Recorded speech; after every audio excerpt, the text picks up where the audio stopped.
ไปดีตามผู้ชมนี่มื้อนี้คือมาปลูกต้นไม้เด้อนี่อยู่บ้านนาจันไตนี่วัดบ้านนาจันไตนี่บรรยากาศนี่ต้นไม้แล้วเนี่ยเบี้ยไม้นี่นี่ขุดคุ้มอยู่นี่ท่านผู้ชมนี่อันนี้หัวเด้อนี่เด้อหัวเด้อนี่นี่อันนี้คือคุ้มนี่จ้ะท่านผู้ชมคุ้มปลูกต้นไม้ท่านผู้ชมปลูกได้แล้วพุ่นนี่อันนี้คือหอแจกเด้อนี่เด้อหอแจก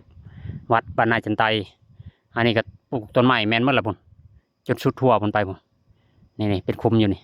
แล้วก็ม้อมนี่ก็แม่นหมดนี่ท่านผู้ชมนี่บรรยากาศม้อมเด้อนี่เด้อขนาดกับแมนเมิดพุ่นต้นหนาผมก็ปลูกมันแล้วพุ่นอยู่พุ่นหอดพุ่นเลยพุ่นแจ่พุ่น10 ปี20 ปีข้างหน้ามาเบิ่งนำกันอันนั้นก็ปลูกอยู่พุ่นอยู่ชนพุ่นก็ปลูกต้นหนึ่ง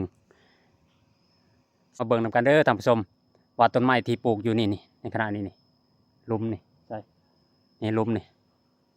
ว่ามันสิใหญ่จำได้ต้นนั้นนำนี่ต้นนั้นนำเนาะนี่พุ่นสุดพุ่น